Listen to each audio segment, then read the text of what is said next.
Hi, I'm Alex Howard, and welcome to this week's episode of In Therapy, real life therapy sessions as they happen. In this week's episode, we're going to be exploring the power of surrender and why learning to let go and feel our emotions is so important. Stay tuned to the end for my top tip on what cultivates more surrender in our lives, and also why this book is currently sat next to me.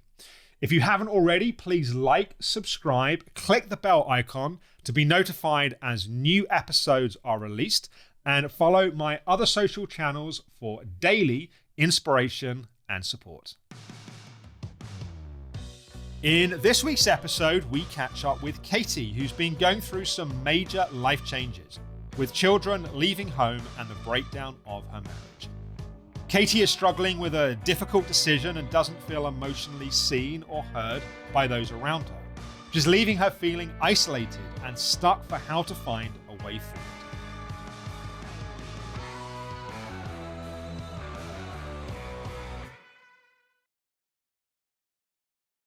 So Katie, lovely to see you. How are you doing? Overall, I've been pretty good. I've been pretty stable. At peace, actually. I've been really busy, but I haven't been triggered by, there've been ups and downs and situations at home and, little things happening, but I haven't been really triggered until this last couple of days. And I feel like I'm slipping a bit. And I don't know whether that's because I'm tired or I don't really know. So before we come to the last couple of days, I'm interested as well, what do you think has supported you feeling more steady and stable? Because it sounds like it's not been an absence of events and stress and things happening. So I'm curious, as before we look at the last few days, what do you think has been helping? Well, I think it's a combination of the work that I'm doing with you. I'm doing the couples stuff, which we're not actually doing it as a couple at the moment. We're doing it individually, but we'll be coming back together. I'm very conscious of doing the meditations. I'm doing my yoga again. I'm looking after myself, and and I, like I did I just thought I'd send that video so I didn't have to spend the whole session. I haven't had a chance to see it, so, okay. So maybe you can give me the. Well, it's just this family dynamics is always. Hi there. Just thought I'd do a quick check-in because I'm aware I haven't done one for a while. I've had a pretty good couple of weeks since I last saw Alex, feeling quite calm. But the last couple of days, I found myself feeling a bit triggered over various things. And today, it kind of came to a climax. I woke up this morning and I felt a bit of a resentment against my mother, and it all dates back to this issue with my sister over her 50th birthday. I suppose I'm just in fear that history will repeat itself like it has to so many times in the past, that somebody else in my family will behave badly and eventually it all ends up being my fault. So there's a couple of things going on. There's my son's birthday, his 18th birthday coming up, and I really don't want to invite my sister. But again, I'm terrified that I'll be labelled as a mean, callous, unkind, nasty person because I didn't invite my sister to my son's 18th birthday party. But the fact of the matter is, she's very likely to ruin it, and I don't want that. I just don't want it anymore. And anyway, so I said to my husband this morning, I've woken up this morning not feeling great about the whole situation, and he was like, "Oh, for God's sakes," just very dismissive, and I find that really hurtful because I just want somebody to talk to. Anyway, he basically, in my opinion, he turned it all around and made it about himself, and I said, why can't you just support me? Why can't you just say, yeah, I understand? That's all I really want. And he said, oh, so what are you doing now, attacking me? And it hurts. So we started the day off on a really bad footing, and I feel resentful, and I just feel like I want somebody just to say to me, yeah, you're doing the right thing. And it's already starting. My mum's vocabulary is I can't stand it when you kids argue all the time. Well, I didn't have an argument. I literally went out of my way to try and do a nice thing for my sister's birthday, and I got the shit thrown at me. My mum was very supportive of me at the time, but, since that's happened, she's not seen me or my family. She's seen my sister and her daughter twice. To me, it just doesn't make sense, and I'm really aware that a lot of it is my own perception, but a lot of it isn't. So yeah, I want to deal with that. I want to talk about that, because it always comes back to the same thing. And it causes problems between me and my husband, because in the past, when we've had these family blow-ups, he's sided with them. He's accused me of behaving badly. And when I get triggered and I get hurt, I'm more likely to behave badly, and that's what I'm desperately trying not to do. Anyway, yeah, I didn't mean to go on such a rant, but it's a sad state of affairs when you end up telling all your problems to a bloody mobile phone, isn't it? Because you can't find anybody else in your life to support you.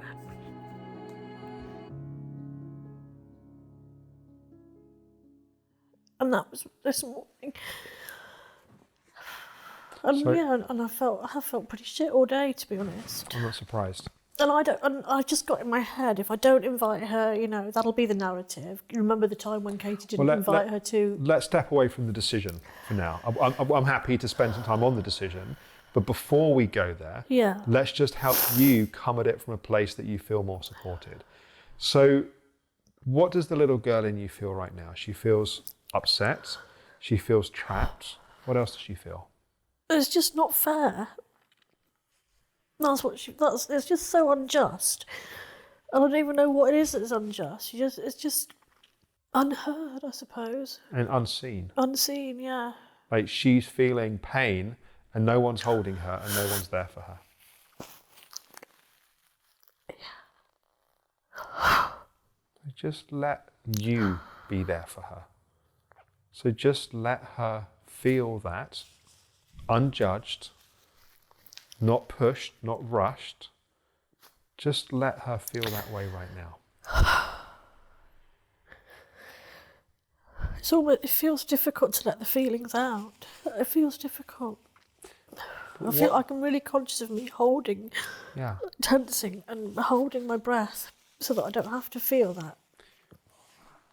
What's that place of defence? So there's a place that you're holding or resisting. What is that? I don't know. What is it? You tell me. Well, often what it is a fear of what would happen if you let go, and it's almost like a defence against a fear of what you think is going to happen. But actually, all that's happening is you're giving space to your feelings. Yeah, I think it's just. I think if I sit and feel it, it's that kind of everybody just going, here we go again. So I want you to notice what happens there. You are projecting your inner critic onto others. Yeah. Right? So that critical voice, because as I sit here with you, what I'm feeling is a sense of softness, of compassion, of kindness and sweetness towards you.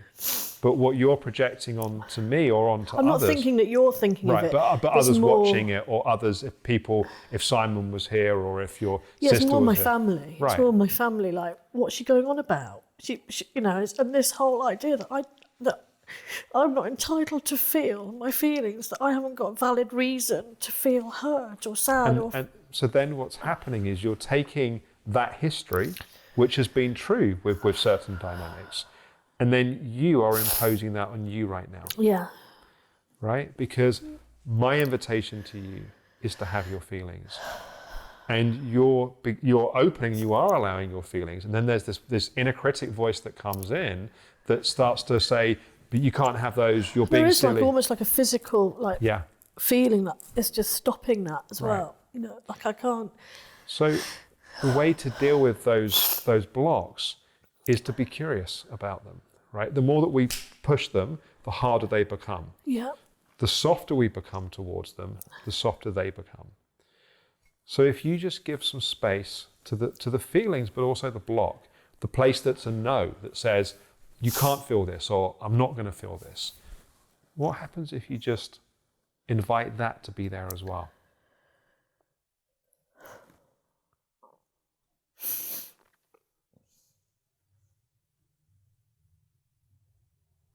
Yeah, well, I feel a bit more relaxed. What do you feel in your heart? Just feel a real sadness. Yeah. Does it feel okay to allow the sadness? Yeah. And just give it some space. Keep breathing. Well, I know, but there is a fear that I won't be able to stop once I start. And that's a story that your mind has learned, right? This is like deep-rooted 50-year-old pain. Right. This is not about a lot more than just this current situation. Oh, God. Definitely. So here's the bad news and here's the good news. We're not going to process 50 years in one session. So you're not going to disappear down a rabbit hole of abyss of endless pain in this moment. But you can do what you can in this moment. And that's to allow what's there right now to be processed. It's just, I just got this overwhelming feeling that I've never been allowed. But at the same time, I'm saying, I've got a voice saying, don't be ridiculous, of course you have, that I've never been allowed to feel my feelings. So much so that I won't even allow myself to fully feel them. And nobody would agree with that because I've spent half my life crying. Well, here's how, and these might not be quite the right words, but here's how I would phrase it. You've spent some chapters of your life acting out your feelings, throwing your feelings at others, desperately wanting to be seen in your anger and your pain and your hurt by throwing it at others. But that's actually a way of controlling and avoiding truly feeling. Because in that place, you have the illusion of control. Truly feeling your feelings is an act of surrender, not an act of control. Yeah. So you've been close to your feelings and feeling your feelings, expressing your feelings, but that hasn't always equated to truly surrendering to and feeling. Well, that makes a lot of sense, because that is true. I haven't. And as much as I say I feel that other people don't allow me to feel my feelings. I don't allow myself. The truth is, there is no other person that can give you the permission. Because when it comes down to it, when you actually open to your feelings, it's you that makes the choice. Do you let it come? Do you surrender? Or do you defend? There's no other person that can help you shift that. I mean, I can give you the permission and I can give you some emotional holding by sitting here and being with you. But ultimately, it's you that has to give permission. And that's what I find so difficult, because even now, I feel so fragmented, Right. and part of me desperately wants to just... But this is not a binary thing of feeling your feelings or not feeling your feelings. It's like opening up a little bit more each time, right? So it's like we go into it and then some defense comes in. And then we go in a bit more and then the defense comes in. I think That is the process. That's not something being wrong. Yeah. That is the process of gradually building the trust to be able to open. I think the question in my mind now, is like, what is it about me that gets people don't like, I suppose. I'm going to change the question slightly. What has your inner critic learnt to focus on? Because a lot of what you're experiencing here, like in this moment, those people aren't here. But your inner critic is acting as though they are. Does that make sense? Like those dynamics that have been part of your life historically have become part of your inner conditioning. And that's why in this moment you're feeling fragmented and feeling all of these dimensions, because they've gone from being external events to your internal experience. The good news is they can change.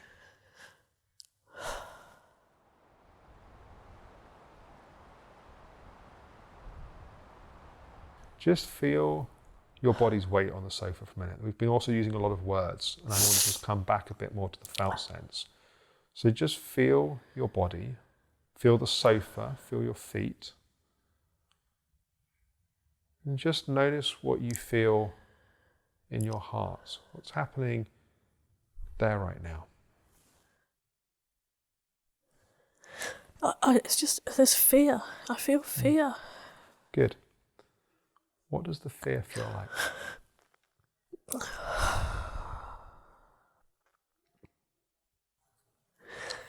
It's just almost like I don't even know who I should be, Right. So, who I am, or how I should be. Yeah. So, Katie, here's the thing. To discover your authentic self, you have to let go of all the ideas. And in that experience, often there's fear, because what really comes up is, well, who the fuck am I? That is what it is, yeah. Right. See if you can surrender to that. But as you surrender to that, notice what you feel. What is there? There's the absence, and there's the missing of something of how you normally experience yourself.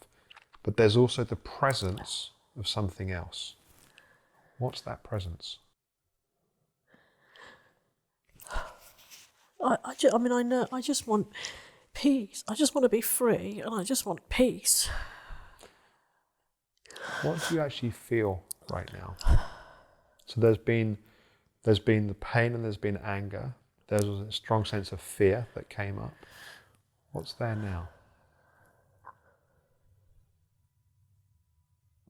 Well, there's joy. I can feel some joy in there. Right. I can feel like... Describe what it feels like. So weird.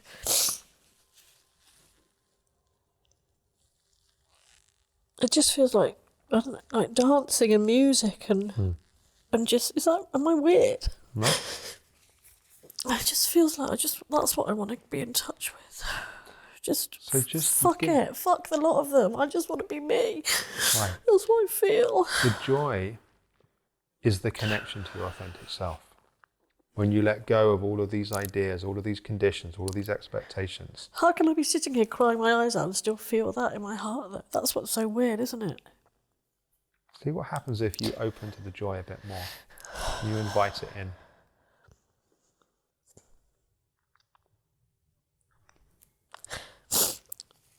It feels real. And it feels, it feels liberating. Right.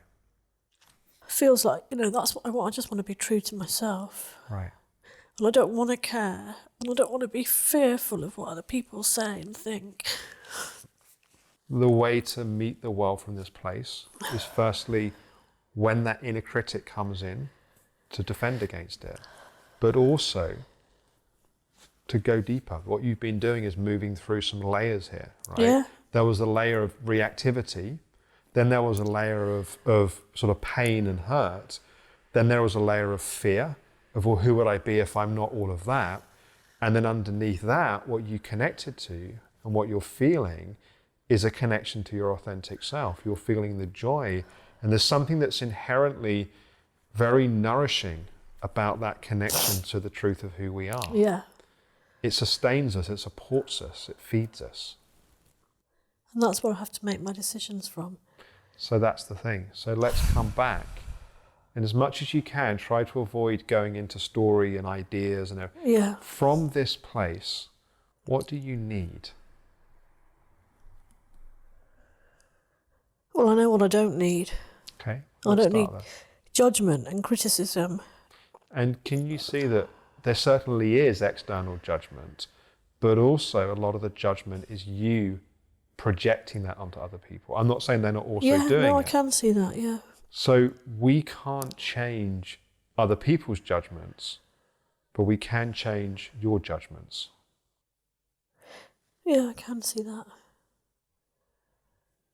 So the first thing here is, as you think about this decision, at any point that judgment comes in, we defend against that. So we don't want to make the decision from a place of reacting to judgment, right? What else do you need or not need? I feel like I need to feel safe. Right. That's what I really feel like I need. Yeah. So how do you support yourself in feeling safe? Well, I've never felt safe, ever, in my whole life. Do you feel safe now, in this moment? Yeah. Well, I did, until I thought about it.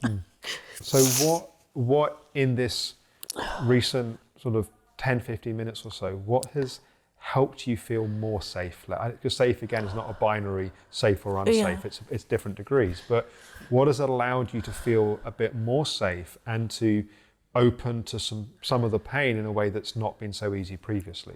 What's allowed that? Well, you guiding me to do what I've just done, which is revelationary. To just give time to those feelings. But I don't know if I could do it myself.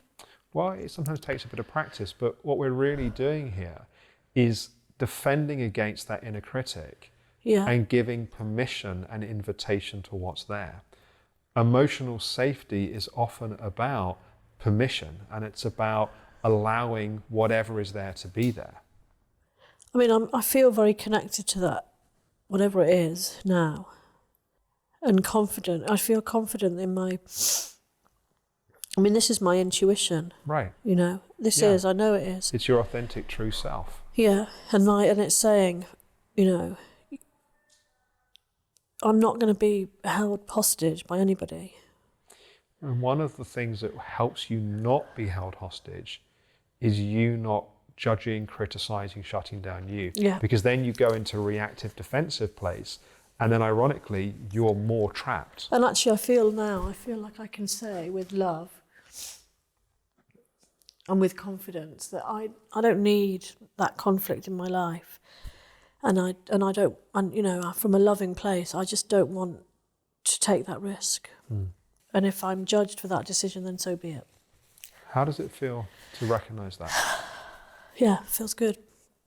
Doing what's right for us isn't always easy, right? So Yeah. you can know in your heart and in your authentic self what's right and what you need.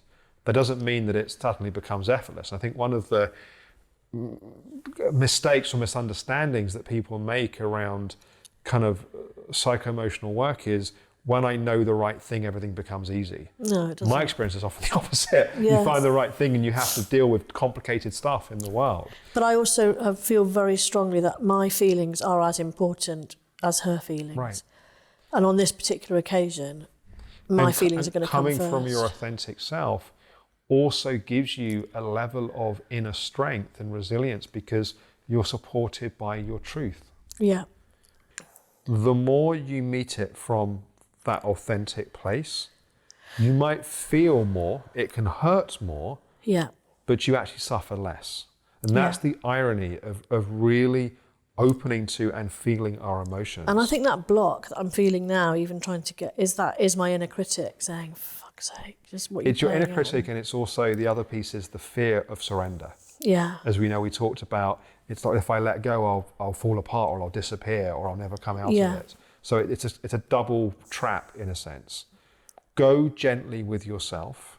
You've just gone to a very tender, sensitive place. Yeah. One of a few things can happen afterwards. One of which is, oh, well, I'll never be able to do that again. Or a pressure, I need to always just let it wash through you. Let yourself be with it. The lessons to take from this are really defending against your inner critic. Yeah. I don't know if you had a chance to watch module 9. I haven't. So That's what I was going to fess up. I haven't had a chance to to do anything this last 2 weeks because of this podcast. That's totally fine. That would be really helpful for you in the next week, just to really solidify that defense against those attacks, and be really gentle with that little girl. Yeah. Because she's tender. Yeah. She's tender through the work that we've been doing and that we've been going deeper in our work together. She's tender in the rekindling of your relationship with your husband, and that is just complicated, and like it would always be in a situation like that. And she's trying to figure out where her needs are and where she's met in that. And she's tender with the stuff that's happening in the family dynamics. Yeah. The more that you support her, the more that you're there for her, that place of, I've never been heard and I've never been seen, that's where you heal that, because you see her and you feel her. Yeah. I'm mindful of time. Any other questions? No, that's lovely. That was quite deep, wasn't it? Well, I think also the work that we've been doing, I wouldn't have steered towards this and you wouldn't have been able to go towards this 3 or 4 months ago. No. The work that you've been doing with your meditation practice and building some stability, what I call psychological scaffolding, that then allows us to go deeper. So the work you've been doing is also what allows you then to go to places like this. I'd like to do more of that, to try and just, I've got this real strong sense that I need to get deeper to try and deal with some of that real deep-rooted pain. Yeah. Because it is there. I'm there. I feel like I'm at the coalface now. Good. I do. Good. And it's been a lot of preparation to get there. But I feel it's time to start really digging now. Yeah, I think so too. Well, look, Katie, great to see you. I will see you in a few weeks. Yeah. Thanks, Alex. You're welcome. Thank you. I hope you found this week's episode of In Therapy helpful. I'm really excited for you guys to have seen Katie go to these really challenging and scary emotional places. Ultimately, we can't heal what we don't feel, and we have to build the emotional trust to allow us to go to those places. But it's in the metabolizing, the processing, the feeling of those emotions that ultimately the deep healing happens. So here's my top tip on what supports deeper emotional surrender: going gently. We have to build emotional trust with our own hearts, with our own emotions. You can't force yourself to surrender. Surrender is almost the opposite. It's an act of letting go. That letting go is an allowing, not a doing. By going gently with ourselves, by being supportive of our feelings, being open, being interested in our feelings, that's what builds the foundation to really then be able to feel that deeper stuff that otherwise we don't get to. And I think what you're seeing in this week's episode is also the fruition of Katie and I working together over a sustained period of time, of her learning to trust me enough to allow herself to be seen in those places. So we're going to be taking a break from In Therapy for a few weeks. We've just started filming season 3. We have 2 new participants. We're also going to continue to follow Katie and David and touching base with the participants from season 1. Now, something else I wanted to share with you, I mentioned in the intro, is my new book. This book is coming out in October.